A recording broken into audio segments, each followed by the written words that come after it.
사람들에게는 흔히 세 종류의 사람이 있다고 합니다. 첫째는 꼭 필요한 사람, 둘째는 있으나 마나한 사람, 셋째는 없으면 좋을 사람이라고 합니다. 사람을 어떻게 이렇게 세 종류로 나눌 수 있느냐, 이렇게 우리가 생각해 볼 수 있겠지만, 그래도 한 번은 과연 나는 어떤 사람일까 한번 생각해 보지 않을 수가 없는 것 같습니다. 여러분은 어떤 사람입니까? 다른 사람이 여러분을 볼 때 어떤 생각을 갖게 될까요? 사람마다 기준이 다 다른 것 같습니다. 어떤 사람에게는 내가 좋게 보일 수 있겠지만 어떤 사람에게는 참 없으면 좋겠다 이렇게 생각하는 사람도 있을 것 같습니다. 사람에게 보이는 것도 굉장히 중요하지만 과연 하나님께서 우리를 생각할 때 과연 나를 어떤 사람으로 볼까요? 사람의 마음에 드는 것도 쉽지 않겠지만 하나님의 마음에 드는 것은 더욱 어렵게 느껴질 것 같습니다. 그러나 하나님은 명확한 기준을 가지고 계십니다. 우리가 그 기준에 맞는 삶을 살게 되면 우리 하나님으로부터 인정받는 삶을 살게 될 텐데요. 14절 말씀에 보면 여호와께서 그의 마음에 맞는 사람을 구하여 여호와께서 그를 그의 백성의 지도자로 삼으셨느니라 라고 말씀하고 있습니다. 하나님께서는 이미 이스라엘의 초대 왕으로 사울 왕을 세우셨습니다. 하지만 그가 하나님의 말씀, 하나님의 기준에 맞지 않게 되었을 때 하나님은 다시 하나님의 마음에 맞는 사람을 세우게 되지요. 그것은 이스라엘의 두 번째 왕이었던 다윗입니다. 다윗은 하나님의 마음에 합한 사람이었는데요. 왜 그렇다면 하나님의 마음에 맞아서 이스라엘의 초대 왕으로 세워졌던 이 사울은 결국 하나님으로부터 버림을 받게 되었는가? 오늘 이 사울의 모습을 통해서 하나님의 마음에 맞는 사람은 어떤 사람인지 하나님의 마음에 맞는 사람이라는 제목으로 함께 은혜를 나누기를 원합니다. 첫째로 하나님의 마음에 맞는 사람은 오직 하나님의 때를 기다리는 사람입니다. 사울은 하나님보다 사람을 더 의지했습니다. 사울이 40세에 이스라엘의 왕이 되어서 이스라엘을 다스린 지 2년이 되었을 때 이스라엘 백성 3,000명을 모으게 돼요. 그리고 자신은 2,000명을 이끌고 믹마스와 베델산으로 가게 되고 아들 요나단은 1,000명을 이끌고 베냐민 기브아로 가게 됩니다. 그 이유는 블레셋과 전쟁을 하기 위해서였습니다. 이때 요나단이 게바에 있는 블레셋 사람의 수비대를 쳤을 때 블레셋은 대단히 화가 나지요. 그래서 이스라엘과 싸우기 위해서 동쪽 믹마스에 진을 치게 됩니다. 그런데 이 블레셋 군대의 수가 상상외로 엄청났어요. 병거만 3만이었습니다. 마병만 6,000명이었어요. 백성은 해변의 모래와 같이 많았다고 성경은 기록하고 있습니다. 이게 아니었어요. 사울의 계획하고는 정반대의 현상이 일어났습니다. 엄청난 블레셋 군대의 숫자의 모습을 본 이스라엘 백성들은 혼비백산하여 뿔뿔이 흩어지게 되었지요. 어떤 사람은 겁에 질려서 굴에 숨기도 했습니다. 어떤 사람은 수풀에 숨기도 했어요. 어떤 사람은 바위 틈과 웅덩이에 자신의 몸을 감추기도 했습니다. 또 어떤 사람은 아예 요단강을 건너 갓과 길르앗 땅으로 도망치기도 했어요. 사울과 함께 남은 백성들도 있었지만 모두 다 두려움 가운데 벌벌 떨고 있었다라는 것입니다.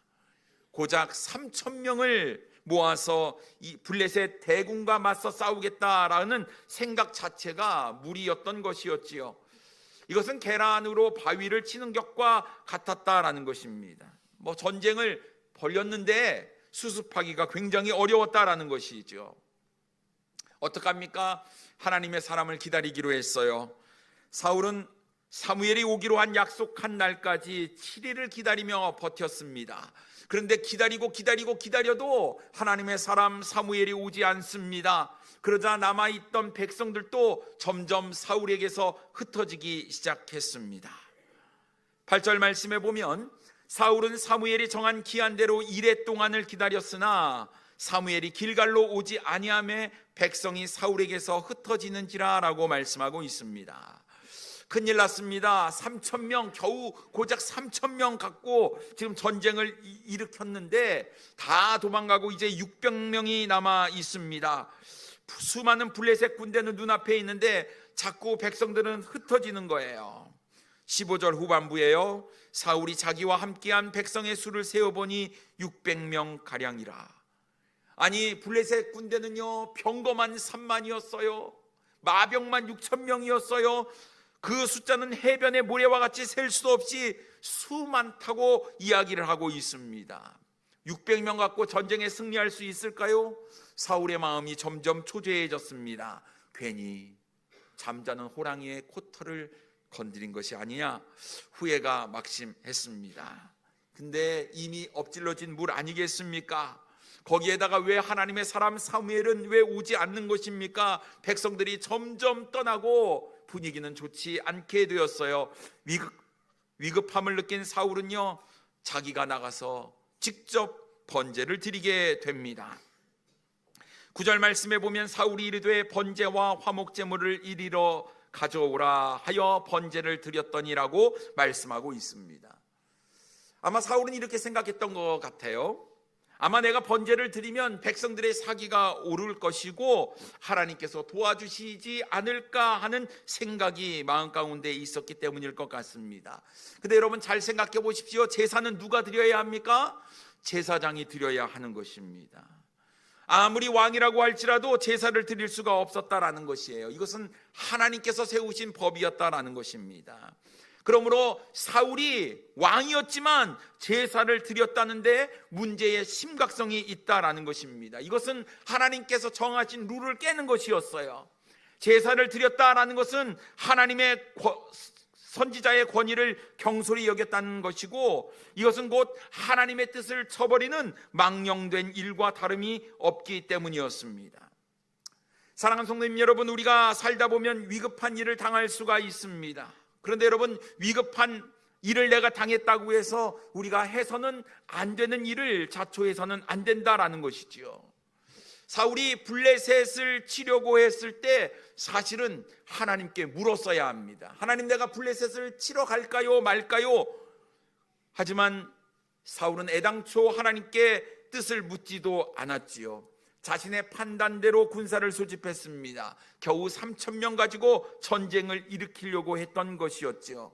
그러나 막상 전쟁을 하려고 했는데 블레셋의 월등한 군사력을 보고 백성들은 모두 숨기에 바빴고 겨우 600명의 군사들 남았는데 이들마저도 두려움 가운데 벌벌 떨고 있었다라는 것입니다. 사무엘이 오기를 기다렸지만 기다려도 오지 않자 자기 자신이 제사를 드리고 말았어요. 성급한 결정이었죠. 블레셋의 막강한 군사력에 대한 두려움과 이스라엘 백성들이 뿔뿔이 도망쳤기 때문일 것입니다. 한 사람이라도 있어야 전쟁에서 승리할 조건이 또 우세한 조건이 될 텐데 그래서 어떡합니까? 마치 하나님께 드리는 제사를 요식 행위로 내가 드려서라도 백성의 흩어짐을 막아보고 전쟁에 승리하려고 했던 것이었습니다. 근데 여러분, 무엇을 하든지 하나님을 제쳐놓고 시작하면 우리도 사울과 같은 잘못을 범할 수 있다라는 것입니다. 첫 단추를 잘못 깨면요 나머지 단추는 자동적으로 잘못 깨지게 되는 거예요. 하나님께 묻지 아니하고 전쟁을 시작했으니 눈에 보이는 이 현상, 눈에 보이지 않는 하나님보다 더 크게 보이는 거예요. 실제로 자신은 하나님을 의지하기보다는 나와 함께 싸워줄 백성들이 더 크게 보일 수밖에 없었다라는 것입니다. 근데 여러분, 우리의 삶 가운데 하나님보다 다른 무엇이 더 크게 보이게 된다면 하나님은 점점 작아져만 보일 것이고 내 삶 가운데 계실 자리가 점점 사라지고 만다라는 것이죠. 그래서 여러분, 우리는 이 사울의 실수를 거울 삼아서 내가 어떠한 마음으로, 어떠한 믿음으로, 어떠한 신앙인으로 살아가야 하는지를 우리가 깨달아야 될 줄 믿습니다.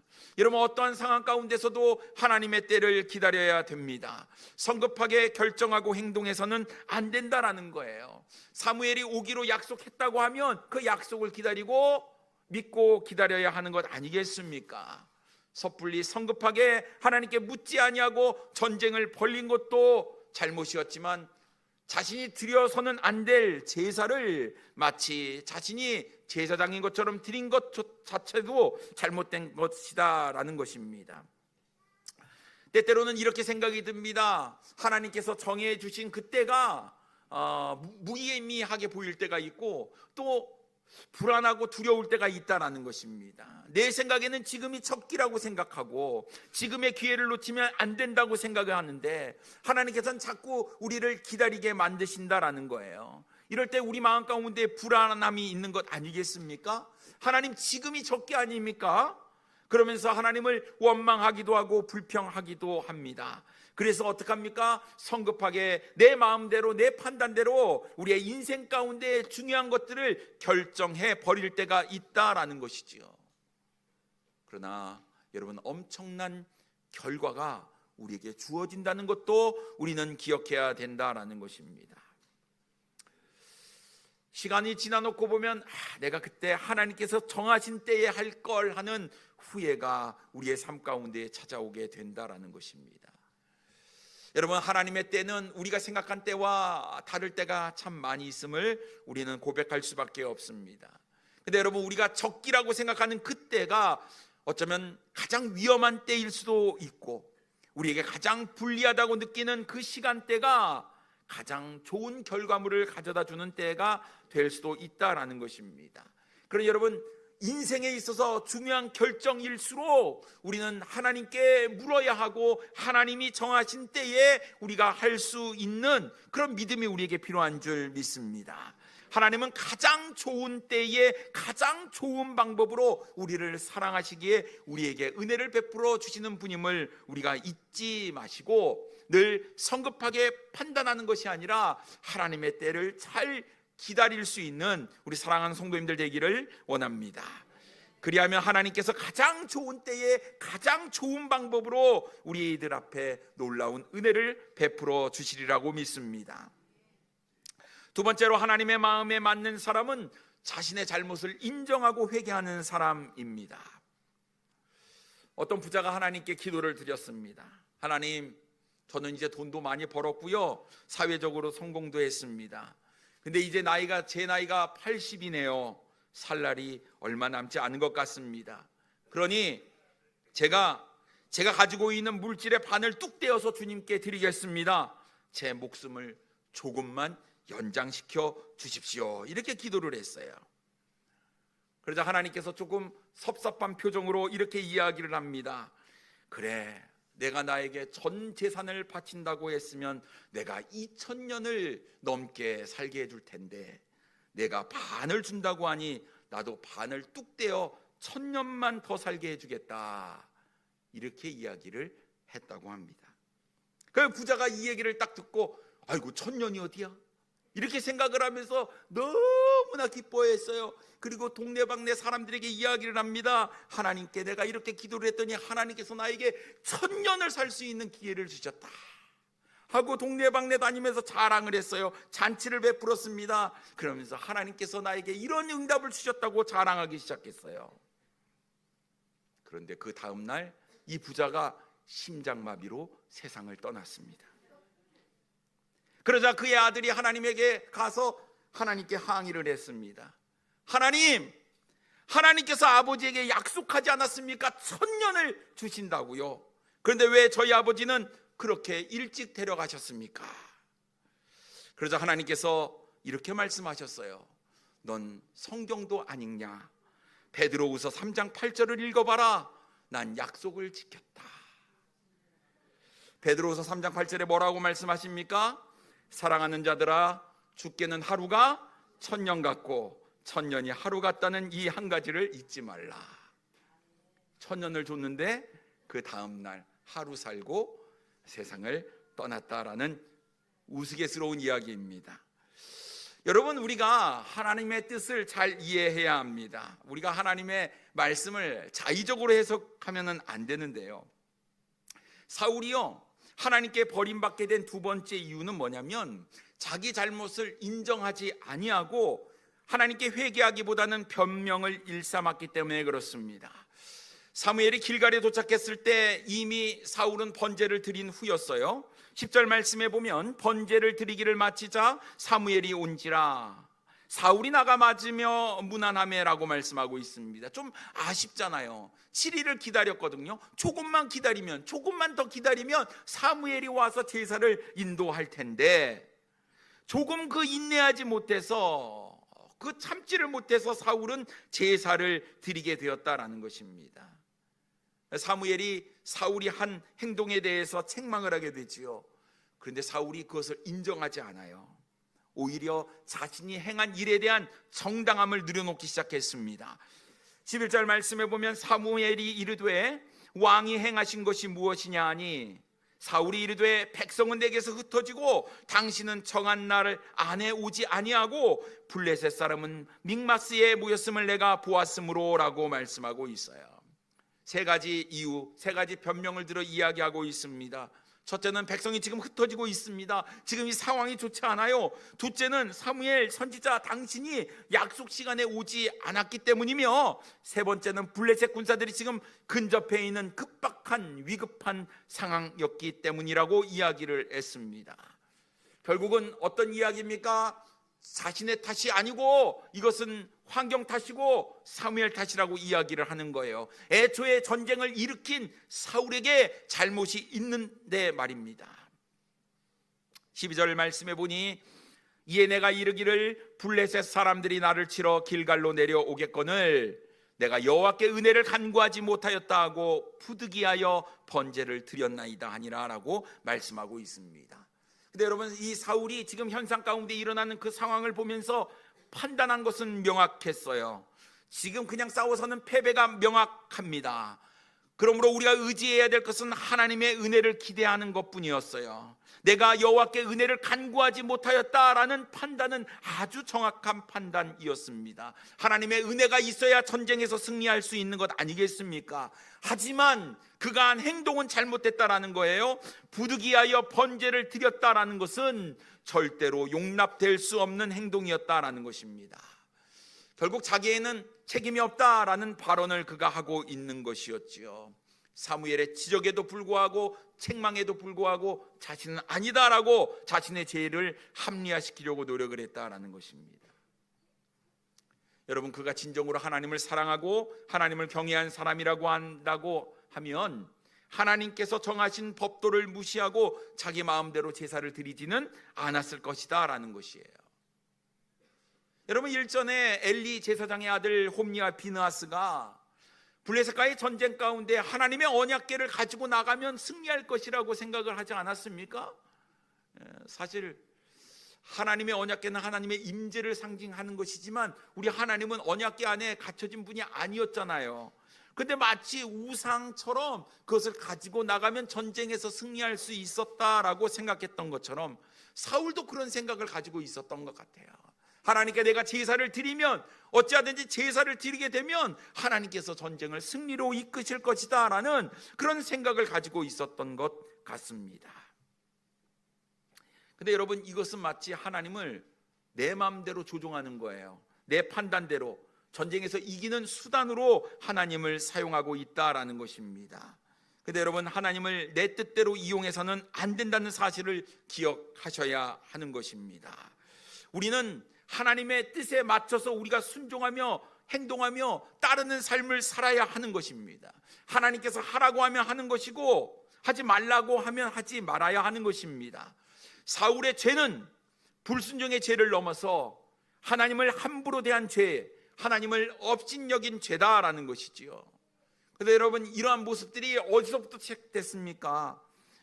최초의 사람이었던 아담과 하와가 선악과를 따먹고 범죄한 후에 서로 변명하는 모습과 너무나 흡사한 것을 우리는 발견하게 됩니다. 하나님께서 아담에게 내가 내게 먹지 말라 명한 그 나무 열매를 내가 먹었느냐라고 아담에게 물었어요. 먹지 말라 한 선악과를 내가 먹었느냐라고 물었으면, 먹었냐 물었으면 어떻게 대답해야 됩니까? 먹었습니다, 안 먹었습니다 라고 대답해야 되는 게 맞는 것이죠. 그런데 아담이 어떻게 이야기합니까? 주구장창 설명을 합니다. 하나님께서 나에게 주셔서 나와 함께 하신 그 여자가 그 나무의 열매를 내게 주어서 내가 먹었습니다. 선악과를 먹긴 먹었지만 하나님께서 주신 여자 때문에 내가 먹었다라고 장황하게 설명을 합니다. 이 얘기는요, 자신의 죄를 인정하는 것이 아니라 이것을 여자 탓으로, 그리고 여자를 주신 하나님의 탓으로 돌리고 있는 것이었지요. 자신의 죄를 인정하지 않는 것이었다라는 거예요. 그러다 여러분, 하나님의 마음에 합했던 다윗은 어떻습니까? 우리아의 아내를 범하는 잘못된 일을 저질렀고 충성스러운 장수였던 우리아를 죽음으로 내몰기도 했습니다. 엄청난 죄를 지었지요. 그러나 나단 선지자가 찾아와서 다윗의 죄에 대해서 지적을 했을 때 다윗은 자신의 죄를 인정하고 눈물로 하나님 앞에 회개하는 모습을 보였습니다. 결국 다윗은 이스라엘 역사에 있어서 전무후무한 위대한 왕으로 놀랍게 쓰임을 받을 뿐 아니라 하나님 앞에 내 마음에 합한 자라는 인정을 받게 되었지요. 사랑하는 성도님 여러분, 누구나 우리는 연약하기 때문에 실수할 수 있고 잘못 저지를 수 있고 죄를 지을 수 있다라는 것입니다. 물론 우리가 죄를 지어서는 안 되겠지만 죄를 지었다면 우리는 그 죄를 인정하고 하나님께 회개하는 것이 필요하다라는 것이죠. 근데 우리가 인정하지 아니하고 변명하는 것은 참으로 부끄러운 일이다라는 거예요. 여러분, 빨리 인정하고 회개할수록 빨리 돌이킬 수 있는 것 아니겠습니까? 우리가 하나님께 버림받지 않으려면 사울처럼 내가 부득이하여 어쩔 수 없었다, 내가 사정이 있어서 그랬습니다 라고 변명해서는 안 된다라는 것이에요. 여러분, 혹시 내가 하나님 앞에 범죄한 일이 있을 때 여러분은 어떠한 모습으로 하나님 앞에 나아갑니까? 사울처럼 아니요, 부득이해서 상황이 이러니까 어쩔 수 없었습니다, 부득이하여 그럴 수밖에 없었습니다 라고 이야기하시겠습니까? 아니면 하나님께서, 성령께서 내 마음 가운데 찔림을 주실 때 하나님, 내가 잘못했습니다, 내 생각이 올바르지 못했습니다, 내가 회개합니다, 내 마음을 내려놓습니다, 하나님의 은혜를 내가 구합니다 라고 여러분 다윗처럼 나아가겠습니까? 하나님의 마음에 합한 사람, 여러분 어떤 사람일까요? 내 잘못을 빨리 인정하고 회개하고 주님께로 돌이킬 수 있는 사람, 그 사람이 바로 하나님의 마음에 맞는 사람인 줄 믿습니다. 세 번째로 하나님의 마음에 맞는 사람은 하나님의 말씀에 순종하는 사람입니다. 사울이 하나님으로부터 버림을 받게 된 이유는 하나님의 명령에 불순종했기 때문이에요. 13절 말씀에 보면 사무엘이 사울에게 이르되 왕이 망령되이 행하였도다. 왕이 왕의 하나님 여호와께서 왕에게 내리신 명령을 지키지 아니하였도다. 그리하였더라면 여호와께서 이스라엘 위에 왕의 나라를 영원히 세우셨을 것이거늘이라고 말씀하고 있습니다. 하나님의 명령, 하나님의 말씀을 지키지 아니한 것을 뭐라고 이야기합니까? 망령되이 행했다라고 이야기를 하고 있습니다. 여러분, 망령되이라는 단어를 찾아보게 되면요, 이것은 어리석다, 악하다라는 뜻이에요. 다시 말해서 사울이 하나님의 말씀에 순종하지 않은 것, 이것은 굉장히 어리석고도 사악한 범죄를 저지른 행위라고 하나님께서 말씀하고 있는 거예요. 여러분, 우리는 하나님의 말씀에 너무나 쉽게 순종하지 않잖아요.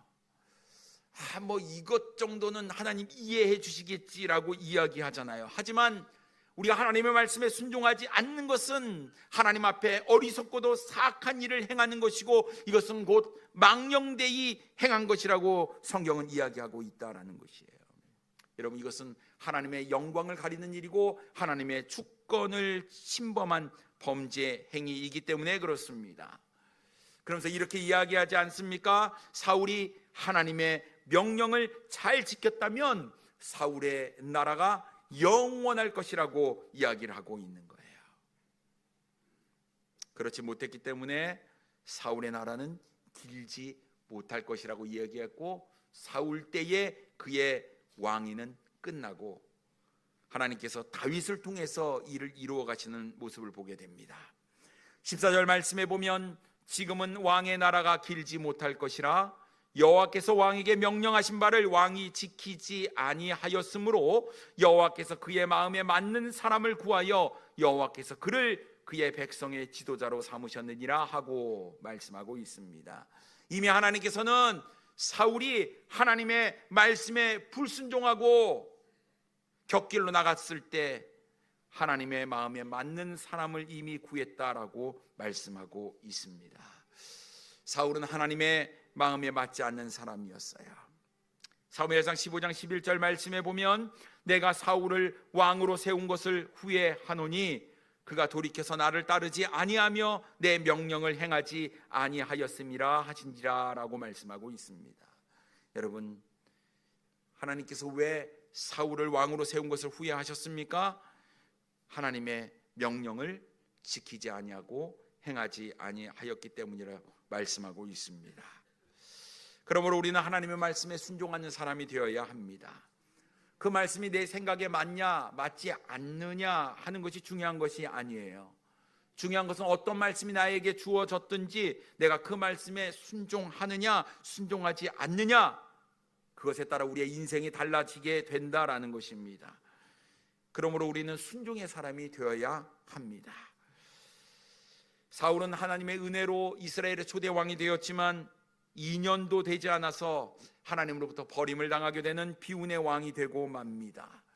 이렇게 빨리 이스라엘 왕, 초대 왕에 등극했지만 이렇게 빨리 추락하게 된 이유가 무엇이겠습니까? 하나님의 때를 구하지 않는 것, 기다리지 못한 것, 하나님의 뜻을 찾지 못한 것, 성급하게 행동한 것, 자신의 죄가 드러났음에도 불구하고 인정하지 아니하고 회개하지 아니하고 변명만 일삼았기 때문이었습니다. 결국 하나님의 말씀에 순종하지 못한 사울은 스스로 불행을 자초하게 된 것이고 하나님으로부터 버림을 받게 되었다라는 것입니다. 그러나 여러분, 이것은 사울만의 문제는 아닌 것 같습니다. 나도 여러분도 사울처럼 될 수 있다는 사실을 우리는 겸손하게 되새김질해야 될 줄 믿습니다. 사울이 범한 실수, 사울이 범한 잘못, 사울이 범한 죄, 우리는 반복하지 않아야 될 줄 믿습니다. 여러분, 주님께서 나를 사랑하시고 나에게 은혜를 베풀어 주셨다고 한다면 나에게 맡겨진 어떤 일도 우리가 감사함으로 순종할 수 있어야 하지 않을까요? 만약 우리가 하나님의 말씀, 하나님의 명령에 불순종하게 된다면 어쩌면 우리도 사울처럼 버림을 받게 될지 모른다라는 사실을 우리는 꼭 기억해야 될 줄 믿습니다. 하나님은 지금도 하나님의 마음에 맞는 사람을 찾고 계십니다. 여러분, 하나님의 때를 기다리고 성급하게 행동하지 마시고, 또 내가 하나님 앞에 죄를 지었을 때는 그 죄를 인정하고 회개할 수 있어야 하고요, 또 하나님의 말씀에 온전히 순종할 수 있는 우리 사랑하는 성도님들 되기를 원합니다. 하나님의 마음에 합한 사람, 하나님으로부터 놀랍게 쓰임받는 위대한 하나님의 사람이 되시길 소망합니다. 기도하겠습니다.